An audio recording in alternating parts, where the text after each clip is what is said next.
This is episode 27 of Teacher Approved. You're listening to Teacher Approved, the podcast helping educators elevate what matters and simplify the rest. I'm Heidi. And I'm Emily. We're the creators behind Second Story Window, where we give research-based and teacher-approved strategies that make teaching less stressful and more effective.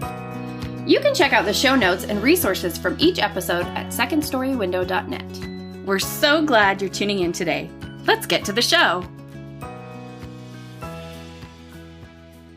Hey there! Thanks for joining us today. In today's episode, we're talking about why you should have a one-word theme for the new school year. We start our episodes with a morning message, just like we used to do at morning meeting in our classrooms. This week's morning message is, the subject of your last text is the topic of your next lesson. What are you going to be teaching about, Heidi? I am going to be teaching about the kid who mows my lawn. He's pretty shy, so he'd probably be less than thrilled to be the subject of a lesson. What about you, Emily? I guess I'd be teaching about rugs. Oh, I love it. I know. I've been helping my best friends make some decisions about a dining room rug situation. So I think that actually could be a very interesting lesson. Yeah, you can teach about area, all kinds of things. We have some responses from our community. Sarah said DIY home projects. Mila said breakfast food. Oh, I'm on board. Yum. Sarah B said how my cat is very cute. Carson said Billy Joel. Oh, I love it. You could do we didn't start the fire, be a whole lesson. Oh, I love that. Carrie Ann said how not to be a sucky human. Oh, we all probably need those lessons. That's a good lesson. Naomi said Infinity War. Anna said CPR. Oh, that would be a good one. A useful lesson. And Michelle said haircuts. We would love to hear your response to this and other questions over on Instagram at Second Story Window, and that's with the two, or in our teacher-approved Facebook group. I can't believe that we are already in the thick of back-to-school season. I swear it seems like we were just talking about ending the school year like a couple of days ago. Seriously, I swear that summer just goes faster every year. But as crazy stressful as back to school can be, I do love having that fresh start every fall. I'm definitely the same. Just having such a clear opportunity to invite growth and improvement. I think it's one of the underrated perks of teaching. And it's probably the perfectionist in me, but I loved getting the chance to fix what went wrong the previous year. Oh, definitely. It kind of reminds me, I feel like back to school is the New Year's. Yes. Both times have that sense of facing the months ahead and hoping we can make them a little happier and healthier, maybe more productive than the year before. We've got big goals at that time of year. And really because that first of the new school year is a lot like New Year's Eve, one thing that I do in both January and September is to choose a word of the year to focus on. I actually do the same thing. Of course, we both do the same thing. So I guess we choose a word of the year twice a year. It's probably because we're just so amazing at personal development that we just outgrow our words too quickly. It's definitely not that we forget about them and need to pick something new because we're off track. Or, we get bored. So maybe word of the year is not the perfect term for what we're talking about. Yeah, it's probably more like a one-word theme. But the idea, either way, is just to try and capture what you want your year to hold. And one reason I like choosing a one-word theme is that it's like a gentle way to open the door to growth instead of the rigidity of New Year's resolutions. I get too locked into doing resolutions perfectly, and then inevitably I fail at them. And so it just, I don't even have any motivation to try. So a word of the year or a one-word theme is really much more useful for me. I agree. And I think the thing I like about a one-word theme is that the word can expand to mean something even bigger than what you initially thought it would be when you chose it. And having just one single word that you use to remind yourself of your goals and your values, I find it keeps you tethered to your authentic self, even when things are feeling crazy. Yeah, it really acts as kind of like a touch point to just really keep you centered on what matters most to you. Yes. And so when it comes to choosing a word, I actually think that the process of choosing can be as powerful as the word you pick. If you take the chance to really focus and reflect, you can get a clear sense of what matters most to you in the next few months that you're heading into. And then once you've uncovered what matters most, you kind of have a framework for identifying the goals that you want to work on for the next year. So Heidi, how do you choose a word for the year? It sounds like you have a very specific process for it. I would say I have less of a process, so I would love to hear your process.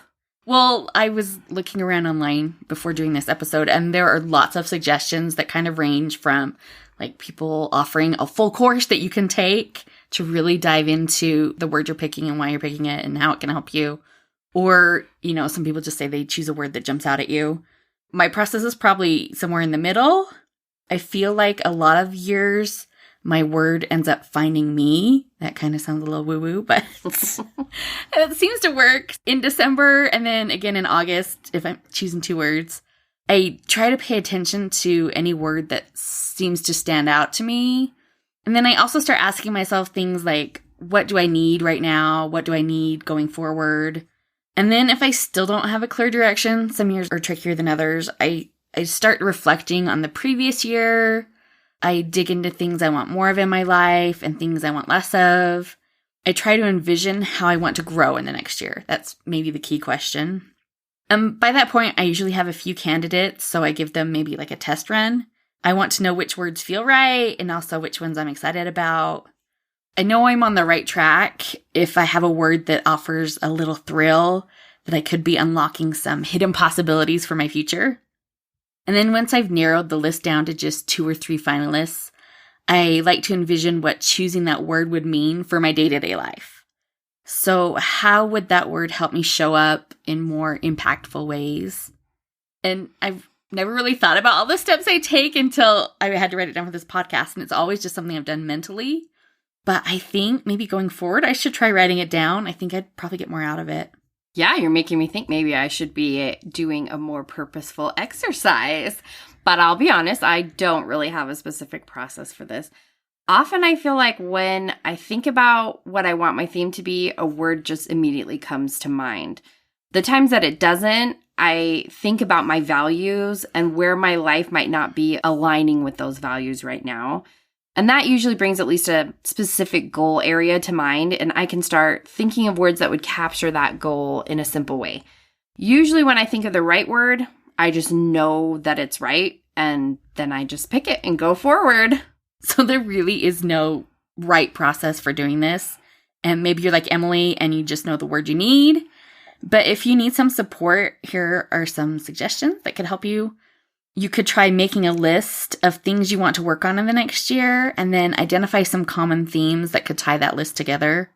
You could make a list of words that speak to how you want your year to feel and then choose one of those words that feels right to you. And if you feel like you can't make a list of words, you could look up a list of words, of emotion words, and that might strike a chord with you there. And there are lots of suggestions online. I found lots of people offering them. It was a little tricky to Google because if you Google word of the year, it pulls up in December when all the dictionaries are releasing their words of the year. So you kind of have to one word theme, brought up some word of the year suggestions, brought up some good ideas.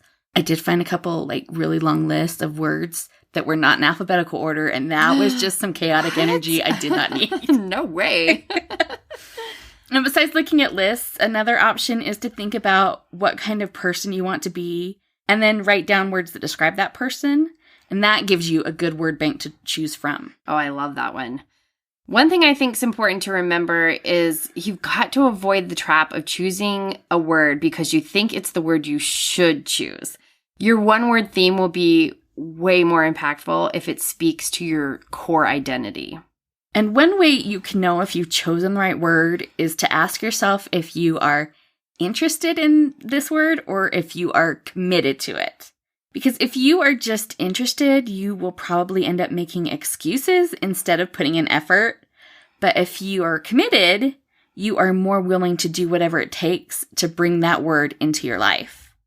And if you haven't done this before, it might take some trial and error to be able to distinguish between a word that is there to support as opposed to a word you wish were supporting you. My default is always to choose a word that's going to maximize my productivity. In the past, I've chosen words like fulfill and level up, and those really did not end up benefiting me. The result was they created some more attention in my life. And when I didn't feel like I was measuring up to my ideal, I felt like a failure. I think I was so caught up in the idea of becoming the person I thought I should be that I wasn't open to growing as the person that I actually am. Mm-hmm. So you want a theme that's going to help you move forward, but not something that's trying to force you down a path that doesn't fit you. So if you're choosing a theme for the year, don't put any pressure on yourself. And also don't feel like you have to do this all in one sitting. It may take a few days or so to find something that resonates with you. It's also important to make sure that you're not locked into the idea of choosing the one perfect word with capital letters. First of all, there is no perfect word. And second, you can change it at any point. And you don't have to wait till January or September to launch a new one-word theme. This is meant to support you, not tie you down. So let's dive into our themes for this year. Heidi, do you want to tell us about your one-word theme? So to back up, in January, my theme for 2022 was honey. And I liked that it was kind of like abstract, maybe. It made me think of like the people in my life that were important, like love, my honeys, people that I wanted to be connected with. It made me think of, hard work and effort. And I think your beehive state is showing there. Yes. And it was kind of fun, but I really found that it wasn't very useful. It was kind of hard to be like, okay, well, honey, what does that mean in this moment, It's kind of aspirational. Yeah. So I really am kind of ready for a change. There are two words that I'm leaning towards. One is, and you'll probably be surprised by this, Emily, it was hygge. I am. I saw on one of those lists I was looking at, and I thought, oh, that's fun. I like that. If you're not familiar, hygge is a Danish concept. It's kind of translated as cozy, but it's more broad than that. It's the idea of lighting candles and having soft lighting and gathering together. And it's a whole way of life. I'm impressed that you were confident in your pronunciation of the word too, because in the past I have not felt that confidence with that word because it looks like it should be hygge. Right? Or hygge or something. It's yes. Hygge. But this is where that question about are you interested or are you committed was key, because I think I just am ready for fall. Yes. I think I'm tired of it being 95 degrees and having itchy eyes and allergies, and I just want soup and sweaters and fall. Hot chocolate. Yes. So I was interested in hygge, but I wasn't committed. So that left me with the other word, and I think this is the word I need, partly because it maybe makes me feel a little scared and vulnerable, and that word is trust. I need that, I think, as a reminder that, everything's going to be okay. We have what we need. We have time to do what we need to do. Everything's going to work out. Because I've been, feeling more overwhelmed lately. Back to school season's hard for that. So I picked trust, and I think that's the word I need. I like that. That's exciting. What about you, Emily? What is your word? I have to be honest that my word just came to me immediately as soon as I started thinking about what I might want. And so this was a super simple word choice this year. That's always nice. This year, I've been really finding myself more mindful of how busy my life is. And especially with my kids as they grow older and they're involved in so many things, I just started to realize that often I would hit the pillow at night and think back on the day and realize that really all we did together as a family was run from one thing to the next. And I didn't really like the way that felt. That's so hard because you guys are so busy. The kids are all on stuff, and it's all good stuff. Yes. The problem isn't the things we're doing necessarily, but it's the way we're lacking in certain areas when we're that busy. So connection came immediately to mind as what I wanted to focus on this school year. I want connection to be top of my mind throughout my day. It's guiding me to choose routines and schedules and even the way I arrange the furniture at my house to prioritize connection. And it's making me more aware of little pockets throughout the day that I could make sure that we are working in some connection with each other instead of just getting caught up in the minutia of a busy day. And the busyness of life is not going to magically go away, but choosing connection to focus on can help me be more intentional with how I spend my time, particularly with my kids. I'm also using this word to remind myself about the phrase connection before correction. Because we're so busy, I feel like it's really easy to get caught up in getting on the kids' cases all day long about what they need to do, what they forgot to do. So I'm hoping that using the word connection to remember connection before correction, I can pause for a moment, and before I jump on a child's case about their unfinished chore, I can reconsider the day and decide if I have connected with them yet that afternoon and prioritize connection first before any correction. And also connection applies to my life outside of parenting as well.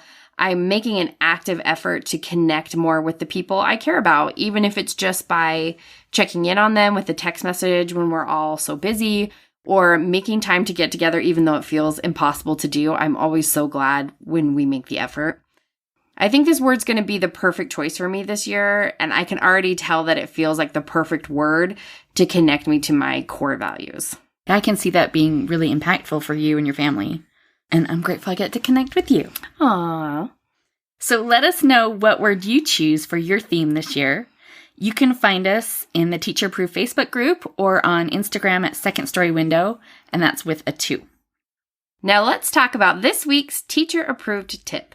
Each week we leave you with a small actionable tip that you can apply in your classroom today. This week's Teacher Approved tip is find a way to make your one-word theme easy to reference. Heidi, tell us some ideas for this. So a key to being successful with your one-word theme is to make sure that you can't forget about it, as I have done some years. Because we've been doing this for a while, and so I guess we've learned all the tips and tricks. Yes, we've tried a few. So to be successful with this, you really need to keep your word someplace where you're reminded of it frequently. And I actually think this is the fun part. You can just put it on a sticky note and put it somewhere where you can see it every day. That is totally awesome. But you could, get a little creative with it. So because I look at my phone 50 million times a day, I put an image from Morgan Harper Nichols, because I love her, as my lock screen. And so every time I pick up the phone, that's the first thing I see. And it's a photo of the moon and then the words rest and trust. So I see that and automatically that comes right to mind. I had the idea of making a playlist because I know I had done that with a word in the past and I thought that would be fun. But then when I was looking for songs about trust, they're all about like trusting after a breakup or something. So that's not the right vibe. But maybe I'll find something down the road. If your word fits a playlist idea, that's a fun activity. Yeah, I think I want to do that. That's a good idea. Yeah, connection would be a good one for that. I think I might make a Pinterest vision board. I found that when I like vision boards, but I don't have giant poster boards or magazines lying around, and so Pinterest works great for me. But I like the process of doing that because it gives me a clear idea of like what this word really means to me and how I'm looking for it to show up in my life. So those are my ideas. What about you, Emily? Any other ideas? Well, I know Etsy can help you out with this. You can order a ring or a bracelet or a keychain with your word on it, or you can get a piece of art for your house that has your word. Oh, that's awesome. We would love to hear what word you choose and what you're going to do to keep it front of mind. To wrap up the show, we're sharing what we are giving extra credit to this week. Heidi, what are you giving extra credit to this week? I am giving extra credit to our podcast. Ooh, gold star for us. Right?